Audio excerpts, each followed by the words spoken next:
So what's up guys, it's Technology back here. Welcome back to another video, and today we are here unboxing and having a short review session on the best budget mechanical keyboard which you can find in the market at the moment. The build quality of this keyboard is way more than I expected, and there are many highlights about this which I would like to share. So without wasting much time, let's begin straight with the video.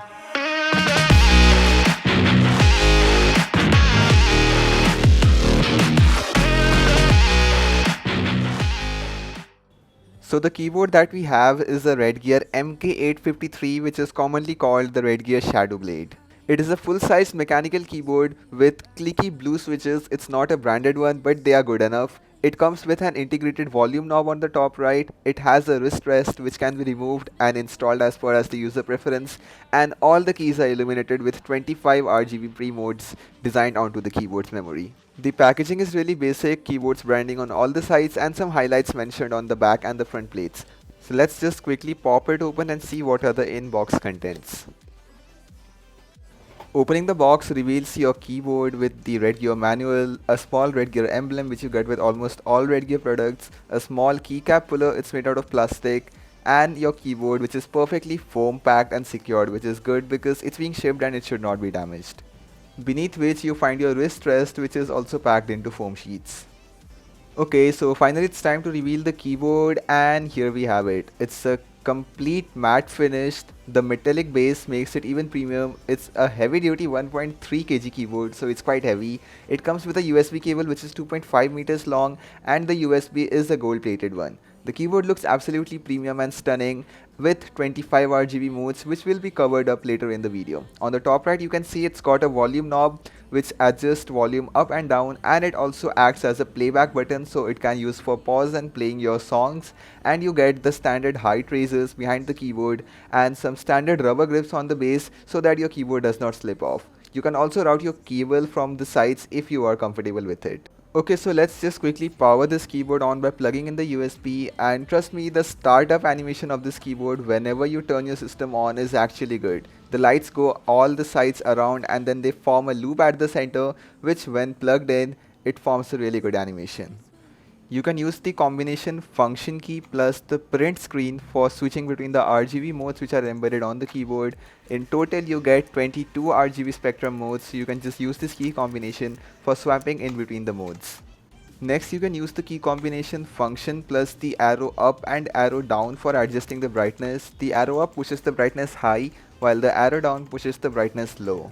In total you get 5 brightness levels.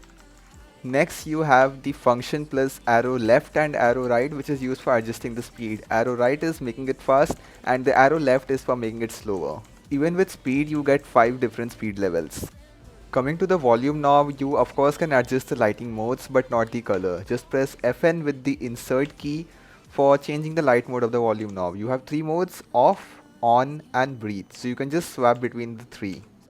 Moving forward to the pre-made profiles, you can see numbers 1 to 6 are rated G1 to G6, which means they already have a profile for the RGB spectrum. So you can just hit FN plus 1, FN plus 2, FN plus 3 up to 6. You have 6 profiles which you can use. Now what if you want the RGB to be activated only on selective set of buttons, like you want to provide a few buttons which you want the lights to be on, the others to be off. So you can use 9 and 0, which are rated as macro 1 and macro 2. So we'll have to record the light profiles on them. So just hit FN and 9, which is recording macro 1. Then hit FN plus scroll lock, which will start recording. These blinking lights indicate that the light profile is being recorded. Simply press the buttons which you want the lights to be on. Once done, just hit FN and the scroll lock button again, and the recording is done. So now you can just swap between other profiles and then just hit FN plus macro 1, which is FN plus 9, for switching to your profile. Same goes with the macro 2. Do the same, start recording, press the buttons on which you want the lighting to be on, then just hit the recording shortcut again, and there you have programmed your macro 2 for the lights. And if you want to reset it, just simply press FN plus the delete button. It will reset your custom created RGB profiles. Alright, so we are done covering the most important part of the keyboard, which is the spectrum lights, the 22 spectrum modes with 6 pre-built profiles and 2 custom profiles which you can create on your own. For my opinion, 2 things are important in the keyboard. The first is the key sound and the other is the lighting. We have already played with enough of lights. Now let's move over to see how this keyboard sounds.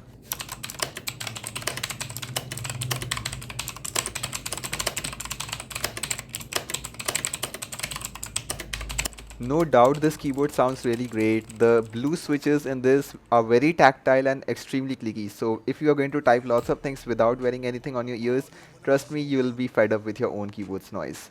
Coming over to the next part, we also get a wrist rest with the keyboard. So we'll just quickly install it and see how this thing works. So you get it foam packed so that it does not get even a single scratch while it's being shipped. It has got 4 clips on it which simply goes in the groove created behind the keyboard. It gets locked and it's good to go. It also has rubber pieces on the base so that it gets a firm grip, and the removal is actually very simple. You just need to fold it on the back side and it will just pop open. As far as of now, I consider this keyboard to be a good one. Number one, because it is made out of a durable material. The base is made out of metal, which is absolutely strong, and it's a heavy duty keyboard. In case you throw it at someone, there are chances for the person to die.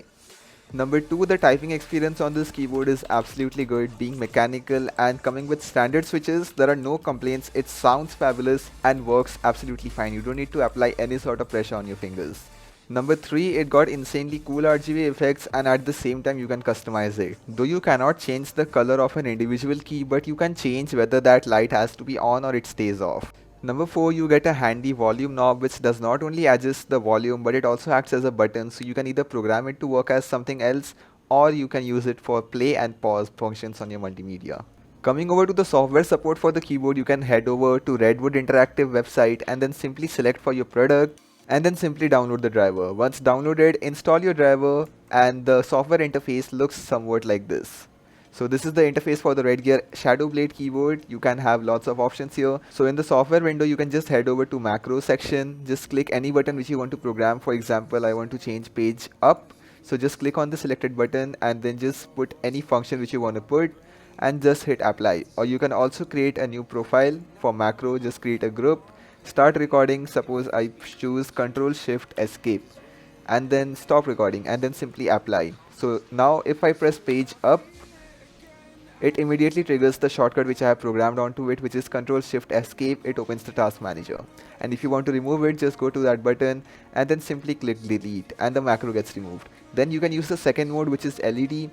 Just select the LED mode which you want to switch. There are 22 modes which you get with the keyboard shortcut, or you can also use the macros M1 or M2 which you have created, or you can use the pre-created profiles with the speed adjusted through the software interface as well as the brightness. And then you have settings where you can simply go and then restore your keyboard to default settings, which will delete all the macros and all the user created RGB profiles. So that's everything we could discuss about this keyboard. The build quality is fabulous, the performance is actually good, the keystrokes are way too good than what I expected in this price range. They are the basic clicky mechanical blue switches and still work absolutely fine. They are loud enough, they are tactile, they don't need your lots of finger pressure to work on, and the delay while gaming is actually better as compared to the membrane keyboards which I have been using over ages. So as far as of my opinion, this keyboard is actually good. I have been using this for 6 months. Yes, this video was recorded 6 months ago and today I'm editing it. I'll positively upload it by today itself. I've been using it for 6 months and this thing works absolutely good. There are no flaws or any sort of issues in the performance or anything. You can just close your eyes and blindly go ahead and buy this product. Best buy links are there in the description. Make sure to use them if you are going to buy one. So that's all for this video. Hope you found this unboxing and review in a different way better than what I used to do earlier. If so, drop a like and make sure to subscribe the channel as we are going to keep coming up with lots of stuff every week. Thanks for watching.